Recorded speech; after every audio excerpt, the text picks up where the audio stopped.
નમસ્તે વિદ્યાર્થી મિત્રો, આપણે ગયા લેક્ચરની અંદર પરાગાશયની રચના કેવી હોય એ જોયું હતું. પરાગાશયની રચના છે એ કેવી જોવા મળે, જેની વિસ્તૃત રચના આપણે જોઈ. હવે આ પરાગાશયની અંદર આપણે જોયું કે સૌથી અંદરની બાજુએ લઘુ બીજાણુ માતૃકોષો આવેલા હોય, અને આ લઘુ બીજાણુ માતૃકોષો જે છે એ પરાગરજનું નિર્માણ કરે. આ લઘુ બીજાણુ માતૃકોષમાંથી લઘુ બીજાણુ એટલે કે પરાગરજ નિર્માણ થવાની ક્રિયાને લઘુ બીજાણુ જનન તરીકે ઓળખવામાં આવે. એને શું કહેવાય? લઘુ બીજાણુ જનન. હવે આ પરાગાશય પરિપક્વ બને ત્યારે બીજાણુજનક પેશીના કોષો અર્ધીકરણ પામી અને લઘુ બીજાણુ ચતુષ્ક એટલે કે પરાગ ચતુષ્કનું નિર્માણ કરે છે. એટલે કે એકમાંથી 4 કોષો બને, જેને પરાગ ચતુષ્ક તરીકે ઓળખવામાં આવે. પરાગાશય સંપૂર્ણ પરિપક્વ બની જાય એટલે એમાં લઘુ બીજાણુજનક પેશીના કોષો, લઘુ બીજાણુજનક પેશીના કોષો એટલે કયા કોષો? તો કે આ લઘુ બીજાણુ માતૃકોષો. આ લઘુ બીજાણુ માતૃકોષો છે એમાં કયા પ્રકારનું કોષ વિભાજન થાય? તો કે અર્ધીકરણ પ્રકારનું કોષ વિભાજન થાય. અને અર્ધીકરણ થાય એટલે આપણે જાણીએ છીએ કે 4 કોષ બને, જેને આપણે ચતુષ્ક તરીકે ઓળખીએ. એટલે લઘુ બીજાણુ ચતુષ્ક અથવા તો એને આપણે પરાગ ચતુષ્ક તરીકે ઓળખવામાં આવે. આ લઘુ બીજાણુ ચતુષ્ક એટલે કે પરાગ ચતુષ્કનું નિર્માણ થાય. હવે આ જે લઘુ બીજાણુ ચતુષ્ક કે પરાગ ચતુષ્કનું જે નિર્માણ થાય એની અંદરથી પરાગરજનો વિકાસ થાય. હવે આ પરાગરજનો વિકાસ થાય અને પરાગ ચતુષ્ક જે કોષો છે એ એની અંદરથી વિકાસ પામશે, અને આ પરાગ ચતુષ્ક કોષોની પ્લોઇડી શું હોઈ શકે? એટલે કે પ્લોઇડી એટલે કે એની અંદર ખાસ કરીને જે આવા રંગસૂત્રો જે છે એની જે સંખ્યા છે કેવી હોય, અને એની અંદર કયા પ્રકારના આવા કોષો આવેલા હોય? તો કે આપણે જાણીએ છીએ કે એની અંદર અર્ધીકરણની ક્રિયા થઈ એટલે બધા કોષો જે છે એ એની અંદર કેવા હશે? તો કે અર્ધીકરણની ક્રિયા થઈ એટલે એકી કોષો હશે. આ રીતે બધા જ જે પરાગ માતૃકોષો કે જેને આપણે લઘુ બીજાણુજનક પેશીના કોષો કહીએ છીએ, એ લઘુ બીજાણુજનક પેશીના જે પ્રત્યેક કોષો જે હોય એ કોષો હવે લઘુ બીજાણુ ચતુષ્કનું સર્જન કરે. એની અંદર જેટલા આવા લઘુ બીજાણુજનક પેશીના કોષો, આપણે એને બીજું શું નામ આપ્યું છે? તો કે લઘુ બીજાણુ માતૃકોષો કહીએ છીએ. એટલે આ દરેક લઘુ બીજાણુ માતૃકોષો આવા 4 કોષો એટલે કે ચતુષ્ક નિર્માણ કરવાની ક્ષમતા ધરાવે છે. અને આ રીતે આ દરેક જે કોષો છે એ દરેક ક્ષમતાપૂર્ણ પરાગ કે લઘુ બીજાણુ માતૃકોષ તરીકે એને ઓળખવામાં આવે છે. એટલે એની અંદરથી સંપૂર્ણ પરાગરજ નિર્માણ કરવાની એટલે કે 4 કોષો નિર્માણ કરવાની ક્ષમતા આવેલી છે. એટલે દરેક ક્ષમતાપૂર્ણ પરાગ કે લઘુ બીજાણુ માતૃકોષ તરીકે એને ઓળખવામાં આવે છે, જેને સંપૂર્ણ ક્ષમતા ધરાવતા કોષ કહેવાય. અને સંપૂર્ણ ક્ષમતા ધરાવતા કોષ શા માટે કહેવાય? તો આપણે મનુષ્યના પ્રજનન તંત્ર સાથે એને જો સરખાવીએ તો આપણને એનો ઝડપથી ખ્યાલ આવશે કે મનુષ્યના પ્રજનન તંત્રમાં સામાન્ય રીતે તમે નર પ્રજનન કોષો અને અંડકોષ એનું નિર્માણ તમે ભણી ગયા છે અથવા તો હવે ભણશો. તો આપણે જાણીએ છીએ કે એમાં નર પ્રજનન કોષો એટલે કે શુક્રકોષો એક કોષની અંદરથી 4 કોષો બને અર્ધીકરણની ક્રિયા દ્વારા જે 4 કોષો બને એ 4 કોષો શુક્રકોષો વિકાસ પામે છે. પણ જો અંડકોષનું આવું અર્ધીકરણ થાય તો એની અંદરથી 4 અંડકોષ બનતા નથી. એમાંથી એક જ અંડકોષ બને અને બાકીના જે છે એ ધ્રુવકાય તરીકે વિકાસ પામે. એવું આપણે મનુષ્યના અંડકોષ જનન અને શુક્રકોષ જનનની અંદર આગળનો જે પાઠ છે એની અંદર આપણે ભણીએ છીએ. તો એનો અર્થ શું થયો? તો કે શુક્રકોષની અંદર જે કોષો છે એ 4 કોષ બને એમ અહીંયા આ પરાગરજની અંદરથી પણ આવા 4 કોષો લઘુ બીજાણુ માતૃકોષમાંથી આવા 4 કોષો બને. એટલે કેવો છે? તો કે સંપૂર્ણ ક્ષમતા ધરાવે છે. 4 આવા કોષો નિર્માણ કરે છે અને આવા કોષોને પરાગ માતૃકોષ એટલે કે પોલેન મધર સેલ તરીકે ઓળખવામાં આવે. એને પોલેન મધર સેલ કહેવાય. એટલે આને માઇક્રોસ્પોર મધર સેલ એટલે લઘુ બીજાણુ માતૃકોષ અને પરાગ માતૃકોષ જે પોલેન મધર સેલ માંથી અર્ધીકરણ દ્વારા લઘુ બીજાણુ સર્જવાની પ્રક્રિયાને લઘુ બીજાણુ જનન કહેવાય. એટલે આ પરાગ માતૃકોષ જેને આપણે પોલેન અથવા તો એનું પોલેન અથવા બીજું એનું નામ શું? તો કે માઇક્રોસ્પોર. એને જો પોલેન અથવા તો એને માઇક્રોસ્પોર કહેવાય. જો માઇક્રોસ્પોર મધર સેલ આપણે લઈએ તો એનું ટૂંકું નામ શું આવશે? MMC. અને પોલેન મધર સેલ આપણે લઈએ તો એનું ટૂંકું નામ શું આવશે? PMC. એટલે MMC એટલે માઇક્રોસ્પોર મધર સેલ અને PMC એટલે પોલેન મધર સેલ. આ બે કેવા છે? એક જ નામ છે, પોલેન અથવા તો એને માઇક્રોસ્પોર કહેવાય. એમાંથી એનું અર્ધીકરણ થઈ અને લઘુ બીજાણુ નિર્માણ થવાની ક્રિયાને શું કહેવાય? લઘુ બીજાણુ જનનની ક્રિયા કહેવાય. એટલે અહીંથી આ આપણને એની વ્યાખ્યા આપી કે પરાગ માતૃકોષમાંથી અર્ધીકરણ દ્વારા લઘુ બીજાણુ નિર્માણ થવાની ક્રિયાને લઘુ બીજાણુ જનન એટલે કે માઇક્રોસ્પોર જીનેસિસ તરીકે ઓળખવામાં આવે. જેમ આપણે શુક્રકોષનું નિર્માણ જોઈએ એને સ્પર્મોજીનેસિસ કહેવાય, એમ આને શું કહેવાય? આને કહેવાય માઇક્રોસ્પોર જીનેસિસ તરીકે એને ઓળખવામાં આવે.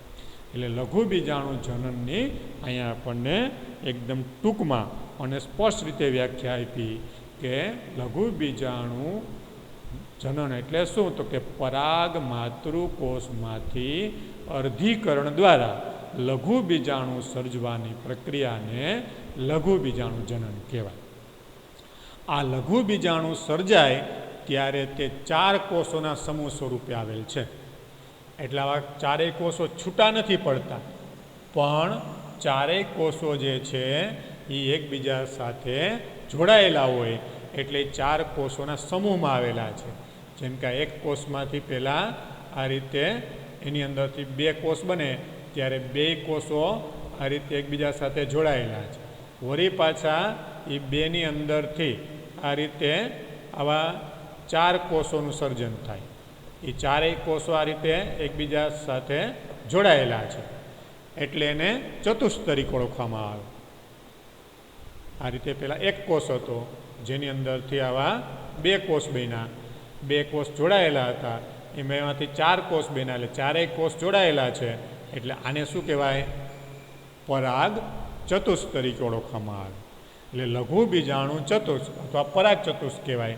અને આ પરાગાશય પરિપક્વ થાય અને શુષ્ક બને એટલે લઘુ બીજાણુઓ એકબીજાથી છૂટા પડી જાય. એટલે જ્યારે હવે પરાગાશય છે પરિપક્વ થઈ જાય એટલે સુકાઈ જાય, શુષ્ક બને એટલે સુકાઈ જાય. એટલે હવે આ 4 જે કોષો છે એ શું થઈ ગયા? તો કે હવે 4 કોષો જે છે એ ત્યારે છૂટા પડી જાય. ત્યારે હવે આ 4 કોષો છે એ કેવા થઈ જશે? છૂટા પડશે. પહેલાં કેવા હતા? જોડાયેલા હતા એટલે હવે ચતુષ્ક કહેવાય.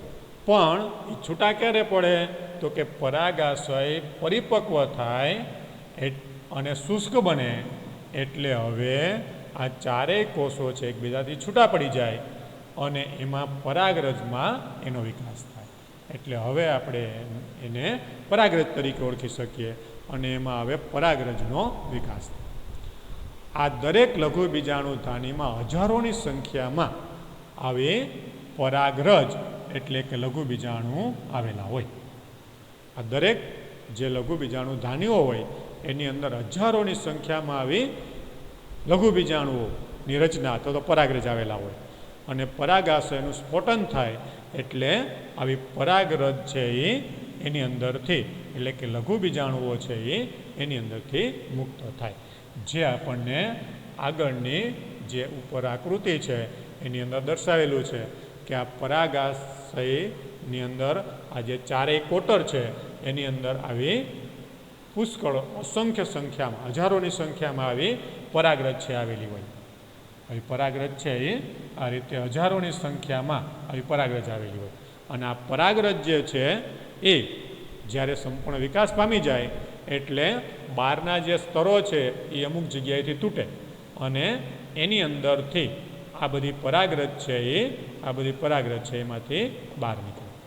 આ રીતે આ બધી પરાગરજ જે છે એ એની અંદરથી બહાર નીકળશે. આ રીતે પરાગરજ એમાંથી બહાર નીકળી જાય.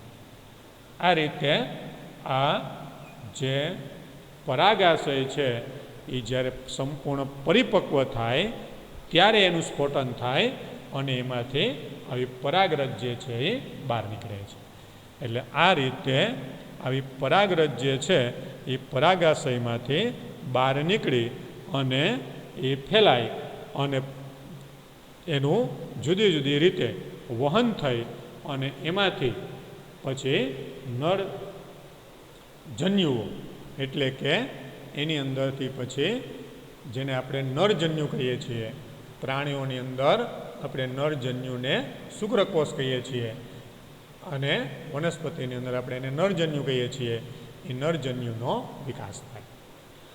આ રીતે પરાગાશયની અંદર આવી પરાગરજનું નિર્માણ થાય.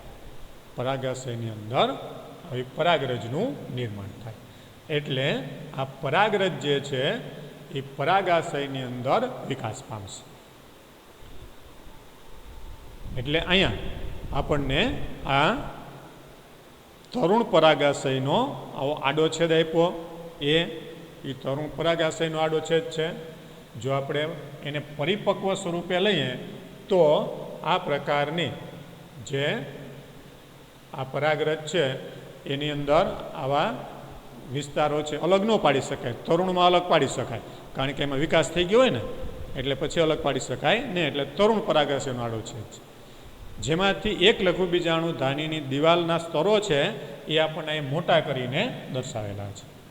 એમાંથી એક લઘુ બીજાણુ ધાનીના સ્તરો જે આપણે જોઈ ગયા એ પ્રમાણે આ બધા મુખ્ય 4 સ્તરો જે અધિસ્તર, પછી સ્ફોટી સ્તર, મધ્ય સ્તર અને પોષક સ્તર અને સૌથી અંદરની બાજુએ લઘુ બીજાણુ માતૃકોષો જે આપણને અહીંયા દર્શાવેલ છે.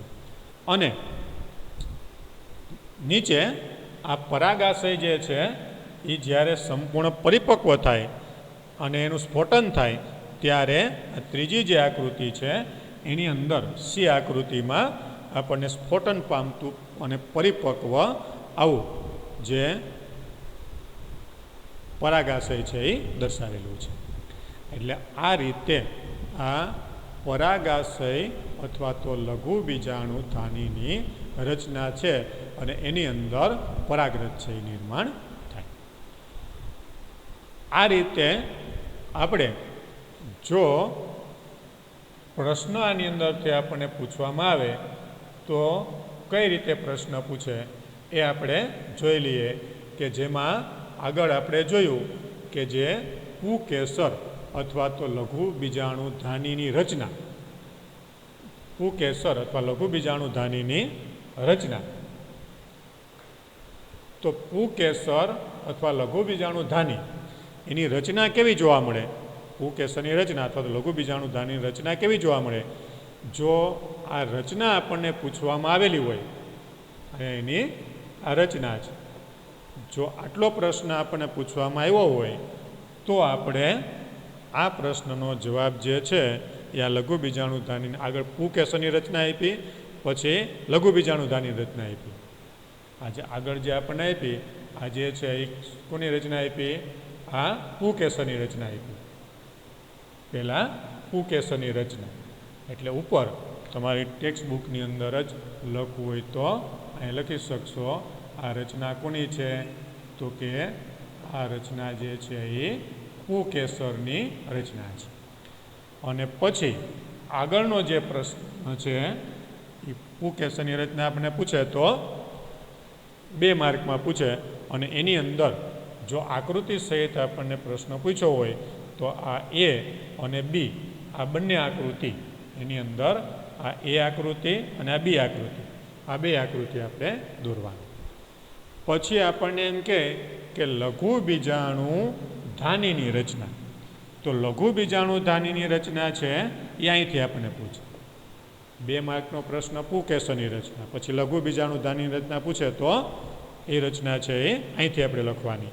અને એની અંદર પણ આપણને 2 માર્કનો પ્રશ્ન પૂછે તો ખાલી વર્ણન આવશે અને 3 માર્કનો જો પ્રશ્ન પૂછ્યો હોય તો આપણે લઘુબીજાણુધાનીની રચનાની જે આકૃતિ છે એ આકૃતિ આપણે દોરવાની. તો એની અંદર આપણે આ લઘુબીજાણુધાનીની રચના દર્શાવતી આકૃતિ જે છે એમાંથી આ એ અને બી આ 2 આકૃતિ દોરવાની. એ અને બી સરળ રીતે દોરી શકાય એવી આકૃતિ છે. તમે જાતે એને સરળતાથી દોરી શકશો એવા પ્રકારની આકૃતિ છે. એટલે એ અને બી આ 2 આકૃતિ જે છે એ આપણે એની અંદર દોરવાની. એટલે ખ્યાલ આવ્યો? પુકેસરની રચના આપણે પૂછે તો આગળનું અને ત્યાર પછી લઘુબીજાણુધાની રચના પૂછે તો ત્યાંથી લઘુબીજાણુધાની રચનાથી શરૂ કરી અને અહીંયા જ્યાં પરાગરજની રચના આપેલી છે ત્યાં સુધી એટલે અહીં સુધી આપણે જે પરાગરજની રચના છે ત્યાં સુધી આપણે લખવું. એટલે અહીંયા સુધી આ પ્રશ્નનો જવાબ છે એ લખવાનો આવશે. એટલે આટલું આપણે આ 2 પ્રશ્નની અંદર લખવાનું આવશે. એટલે આ લઘુબીજાણુધાનીની રચના. હવે આપણે ભણી ગયા છીએ કે લઘુબીજાણુધાનીની અંદર પરાગરજ જે ઉત્પન્ન થાય એ પરાગરજની અંદર શું આવેલું છે અને એનો આગળ વિકાસ કઈ રીતે થાય. તો આપણે આ પરાગમાતૃકોષો જેને આપણે પોલેન મધર સેલ અથવા તો એને આપણે માઇક્રોસ્પોર મધર સેલ તરીકે ઓળખતા હતા એની અંદરથી જે પરાગરજ છે નિર્માણ થઈ અને આવી જે પરાગરજ નિર્માણ થઈ એની રચના હવે કેવી જોવા મળે એનો આપણને પ્રશ્ન હવે આગળ પૂછવામાં આવે.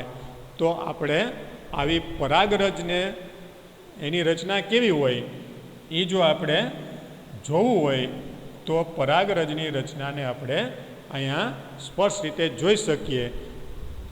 આપણે કોઈપણ વનસ્પતિના પુષ્પને લઈએ, ખાસ કરીને વધારે પરાગરજ આપણને જોવા મળે એટલા માટે આપણે આવા પુષ્પને પસંદ કરીએ.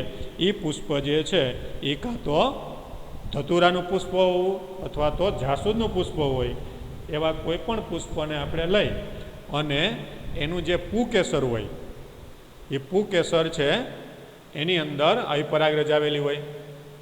એટલે પુકેસરની અંદર આવી પરાગરજ જે છે એ આપણે આંગળીથી લઈ અને જોશું તો આપણે પીળાશ પડતા પાવડર જેવી જોવા મળશે. જો આપણી પાસે ધતુરાનું પુષ્પ હોય તો એ સફેદ રંગ જેવો પાવડર હશે, સેજ આછો એકદમ પીળો રંગનો હશે પણ સેજ સફેદ દેખાશે. જો આપણે જાસૂદના પુષ્પનું પુકેસર લેશું તો આપણને એ પીળા રંગની દેખાશે. અને આવી જે પરાગરજ છે એને આપણે સ્લાઇડ ઉપર મૂકી એના ઉપર એક પાણીનું ટીપું મૂકી અને જો આપણે એને સૂક્ષ્મદર્શક યંત્ર એટલે કે માઇક્રોસ્કોપની અંદર એનો અભ્યાસ કરીએ તો આવી પરાગરજ જે છે એ આપણને અલગ અલગ જોવા મળશે. એટલે આપણે આવી પરાગરજ છે એ આ રીતે જન્યુજનક અવસ્થાનું પ્રતિનિધિત્વ કરે, એટલે કે એમાંથી જન્યુ એટલે નરજન્યુ નિર્માણ થાય, એટલે એને નરજન્યુજનક અવસ્થા તરીકે આપણે ઓળખી શકીએ. અને આપણે આવા જાસૂદ અથવા તો ધતુરાની પુષ્પની પરાગરજ એના પુકેસરમાંથી લઈ એને સ્લાઇડ ઉપર એક પાણીનું ટીપું મૂકી અને આપણે એને માઇક્રોસ્કોપની અંદર એનો અભ્યાસ જે કરીએ તો આપણને આવી પરાગરજ છે એ અલગ અલગ પ્રકારની જોવા મળે. આવી પરાગરજની જે અલગ અલગ રચના દર્શાવતી અહીંયા આપણને ફોટોગ્રાફ સ્વરૂપની આકૃતિ આપેલી છે, જે આપણે ક્યાંય આ રીતે એને દોરવાની નથી આવતી. આવી આકૃતિની અંદર આપણને આવી પરાગરજ જે છે એ અલગ અલગ કદ અને આકારની જોવા મળે. ઘણા બધા કદ અને આકારની પરાગરજ છે આપણને જોવા મળે. જ્યાં 3 પ્રકારની પરાગરજ જે છે એને આપણે ઇલેક્ટ્રોન સૂક્ષ્મ ફોટોગ્રાફ્સ એટલે કે ઇલેક્ટ્રોન માઇક્રોસ્કોપ દ્વારા જેનો ફોટોગ્રાફ લેવામાં આવેલો હોય એવા પ્રકારની પરાગરજ છે આપેલી છે. એટલે આપણે સાદા માઇક્રોસ્કોપની અંદર જોઈએ તો આપણને એની બહારની રચનામાં જે આવા પ્રવર્ત કે એવા જે કંઈ તંતુઓ કે એવી કંઈ રચના હોય એ ન દેખાય. એટલે આપણને અહીંયા ઇલેક્ટ્રોન માઇક્રોસ્કોપમાં લેવામાં આવેલો હોય એવો ફોટોગ્રાફ્સ આપેલો છે, જેમાં આપણને હવે અલગ અલગ આકારની પરાગરજ છે જોવા મળે છે. આ અલગ અલગ વનસ્પતિની છે અને એ અલગ અલગ રીતે આપણે જોવા મળે છે. અને એની જે અલગ અલગ અવસ્થાઓ હોય એ પ્રમાણે અને વનસ્પતિના પ્રકાર પ્રમાણે એના કદ અને આકાર અલગ અલગ હોય. જો 3 આકૃતિની અંદર આની અંદર અલગ કદ અને આકાર ધરાવતી આવી પરાગરજ પહેલી આકૃતિની અંદર છે, અને એની અંદર આપણને એનો રંગ પણ અલગ અલગ જોવા મળે છે. જો 3 રંગની આવી પરાગરજ છે એ આપેલી છે. એની અંદર જે આ લીલા રંગની અને સહેજ આપણા ચામડી જેવા રંગની જે પરાગરજ છે તો એ લીસી સપાટી ધરાવે છે, એના ઉપર કોઈ પ્રવર્ધો નથી. અને જે પિંક જેવી દેખાય છે એ પરાગરજ છે એના ઉપર પ્રવર્ધો છે.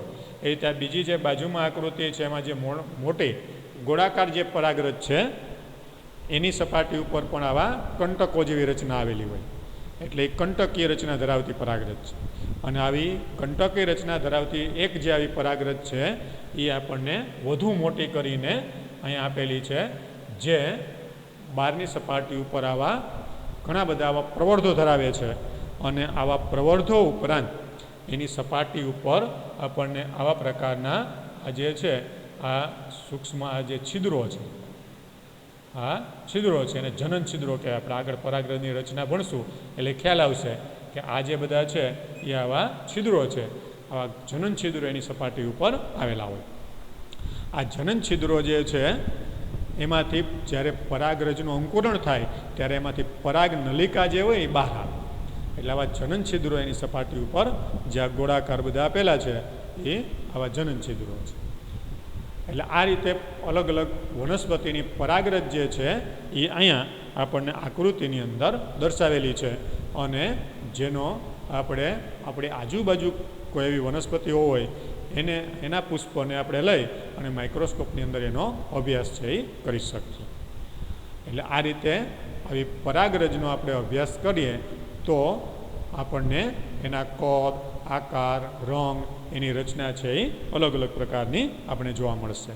આવી જે બીજી અને ત્રીજી આકૃતિની અંદર આ કેટલીક આ જે પરાગરજ છે એને જો આપણે જોઈએ તો આપણને અહીંયા કોરોનાનો વાયરસ યાદ આવી જાય. કોરોનાના વાયરસ હોય એવા આકારની આ પરાગરજ છે આપણને જોવા મળે. અત્યારે જે કોરોના છે તો એના વાયરસ પણ આવ્યા જ છે, આવો જ આકાર ધરાવે છે. આવા જ આકારના એ વાયરસ પણ હોય, પણ આ વાયરસ નથી, પણ આ પરાગરજ છે. એટલે આ પ્રકારની પરાગરજ જે છે એ આપણે જોઈએ તો ઘણી પરાગરજ છે એ અત્યારે જે આપણે કોરોનાનો વાયરસ બધે બતાવવામાં આવે છે ને, ખરેખર એનો આકાર કે કદ તો કેવો હોય એ તો આપણે હજી પણ જાણતા નથી, કે આપણને એક ચોક્કસ એનો કદ કે આકાર તો હજી આપણને આપ્યો નથી. પણ અહીંયા જે આપણને આ એના કદ અને આકારની જે રચના આપેલી છે એ આવા કોરોનાના વાયરસ જેવી છે. હવે આવી પરાગરજ છે એનું જે આપણે જોયું ને કે કદ, આકાર, રંગ, એની રચના વગેરેમાં ફેરફાર જોવા મળે. અને એની અંદરથી જે એનું આગળ વિભાજન થઈ અને એમાંથી જે નરજન્યુ છે એનો વિકાસ થાય, તો એનો કદ કેવા હોય, એનો આકાર કેવો હોય, અલગ અલગ પ્રકારની પરાગરજની રચના કેવી હોય, આ બધી જે માહિતી છે એ આપણને હવે આગળ વિસ્તૃત રીતે સમજાવેલી છે. એટલે હવે જોઈએ આપણે અત્યારે માહિતી લેશું તો વધારે સમય લાગશે. એટલે હવે એની કદ, આકાર, રંગ, એની રચના, આ બધા પ્રકારની માહિતી જે છે એને હવે આપણે નેક્સ્ટ લેક્ચરની અંદર જોઈશું.